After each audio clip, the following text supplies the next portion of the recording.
Hai, welcome back to my YouTube channel. Jangan lupa subscribe, like, comment, and share ya. Oke, next kita lanjutin ya ceritanya. Bab 15. Tawa palsu. Meninggal. Alma sudah tak bernapas lagi. Bahkan alat monitor itu sudah datar. Beberapa dokter ikut tegang karena ia tidak berhasil menyelamatkan calon istri dari tuan mudanya. Orang-orang yang menunggu di luar ruangan Alma semuanya gelisah. Mereka mengkhawatirkan keadaan Alma yang sudah tak bernyawa itu. Beberapa dokter keluar dengan wajah penuh kesedihan dan keputusasaan. Dokter Hadi menghampiri Hendra seraya berkata, "Maafkan kami Tuan, kami sudah berusaha semaksimal mungkin."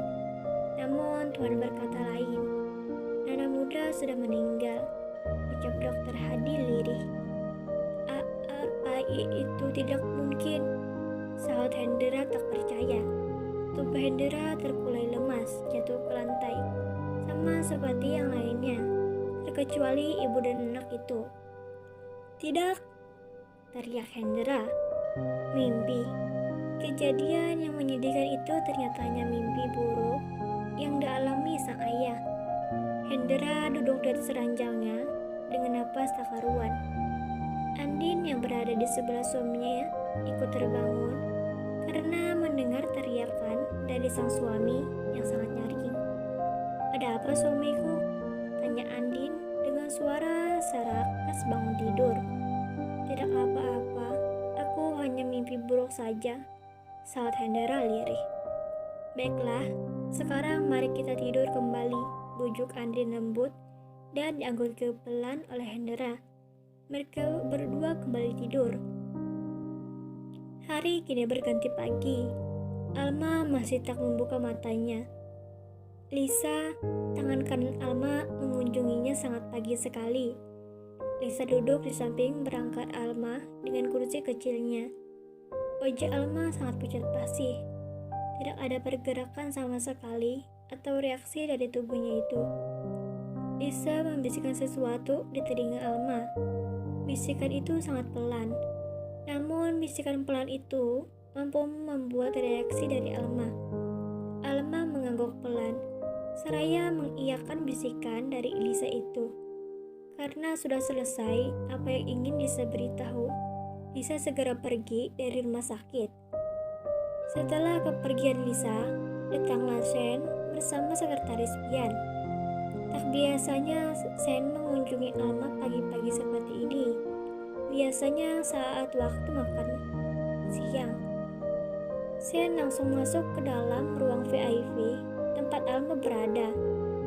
Saat Shen masuk, ia langsung dikejutkan oleh Alma yang sudah terbangun dari komanya. Mata Alma terbuka lebar.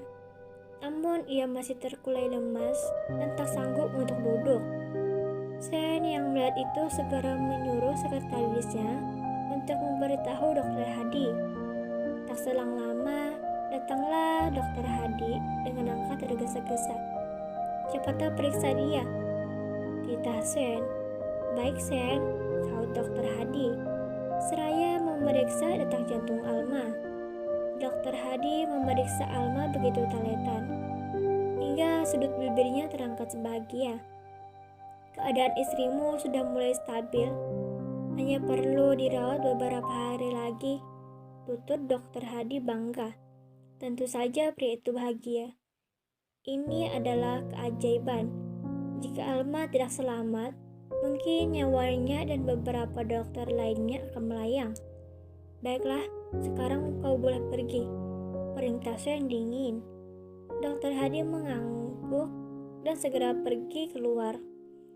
Shen menatap Alma dingin, sedangkan Alma mengalihkan pandangannya dari Shen. Sungguh, gadis itu sangat risih dengan tatapan yang diberikan Shen padanya. "Jangan menatapku seperti itu," lirik Alma yang masih lemah. "Kau masih gugup mengucapkan kata-kata seperti itu ternyata ya," sindir Shen seraya terkekeh. "Kau pergilah, aku ingin istirahat," kata Alma. "Oh iya, Perintahkan pada suster untuk mengantarkan aku makanan. Perutku sangat lapar, sambung Alma datar. Gadis itu tidak merasa takut kepada Shen untuk saat ini. Ia hanya membutuhkan makanan saja. Bagaimana tidak lapar? Ya, sudah 1 minggu tidak makan. Apa hakmu memerintahku seperti itu? Sorot mata Shen sangat tajam menatap Alma. Ia menatap Alma geram. Ingin sekali pria itu menghukum Alma saat ini juga. Namun, ia masih kasihan dengan kondisi lemah Alma. Bisakah aku menjawabnya nanti saja? Aku benar-benar sangat lapar, rengek Alma memelas. Cih, disih Shen dan segera pergi meninggalkan ruangan Alma. Setelah kepergian Shen, reaksi Alma berubah. Tubuh Alma gemetar dengan napas yang tak teratur. Gadis itu sangat gugup saat berbicara berhadapan dengan calon suaminya. Banyak rahasia yang masih bisa diungkapkan oleh orang-orang. Gadis itu sangat pandai menyembunyikan rahasia terbesarnya.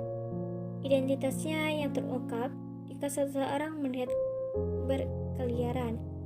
Alma menghela napas berat, seraya merilekskan tubuhnya yang masih lemah. Rasa nyeri di perutnya masih terasa, di mana di perutnya terdapat bekas tembakan yang belum sepenuhnya kering. Akting yang sempurna, ucap seseorang yang melihat dari kejauhan. Orang itu menatap laptopnya. Ya, orang itu melihat pergerakan Alma dari kejauhan. Orang itu memasang CCTV di dalam ruangan Alma dengan bantuan sahabat Alma, yang tak lain adalah Lisa. Tak selang lama datanglah satu suster dengan membawa nampan berisi bubur dan buah-buahan. Mata gadis itu membulat saat melihat bubur putih yang hambar tanpa ada rasa di sampingnya. Geli. Gadis itu merasakan geli di tenggorokannya. Bubur hambar adalah sarapan yang sangat dibencinya. Yang lebih baik tidak makan daripada harus menyicipi bubur tersebut. Apa tidak ada makanan yang lain lagi? Tanya Alma menatap suster itu. Tidak ada, Nona. Tuan muda menyuruh saya untuk memberikan bubur ini kepada Anda. Saat suster itu ramah. Sialan, pria itu ternyata sangat kejam. Gumam Alma dalam hati dengan tangan yang mengepal. Bawa keluar saja makanan itu dan tinggalkan buah-buahannya, perintah Alma dingin. Suster itu mengangguk patuh karena Alma menatapnya dengan sangat tajam. Beberapa macam buah-buahan berada di atas nampan kecil. Alma duduk seraya mengambil nampan itu. Sedangkan suster tadi, ia langsung pergi keluar setelah mendapatkan perintah dari Alma. Alma mengupas buah apel dengan pisau kecil yang sudah disiapkan. Satu demi satu, Alma mengunyah apel yang sudah teriris itu. Alma melontarkan 1000 serapah untuk Shen. Ia benar-benar dikerjai. Padahal biasanya, para pasien akan mendapatkan makanan yang enak dan buah-buahan yang sudah dikupas. Sedangkan dirinya, apa pria selain itu menganggapku tidak bisa mengunyah apa? Dengus Alma. Ia mengunyah apel itu dengan sangat geram. Di satu sisi, saat ini Daniel tengah bersiap-siap untuk pergi ke negara M untuk mengurus sesuatu. Pria itu sudah berada di bandara. Ia segera naik ke dalam jet pribadinya. Sedangkan seorang gadis, ia tengah duduk di depan warung Nia dengan wajah cemberut. Gadis itu pagi-pagi buta sudah berada di warung kecil itu. Kenapa masih belum buka ya? Gumam Prima mengetuk-ngetuk mejanya pelan. Gadis itu melamun. Ia melamunkan sesuatu. Kematian. Ya, itulah yang sedang dipikirkan Rima. Rima harus bisa bertahan sebelum ia bisa mengambil kebahagiaannya yang dulu hilang di kota ini. Bahagia? Tidak. Gadis itu tidak bahagia sampai sekarang. Meskipun ia sering tertawa, semua tawanya itu adalah palsu. Ia harus menyembunyikan kesedihannya agar orang lain tidak ikut sedih dengan kondisinya. Terima kasih, jangan lupa subscribe, like, comment, and share ya. Dadah.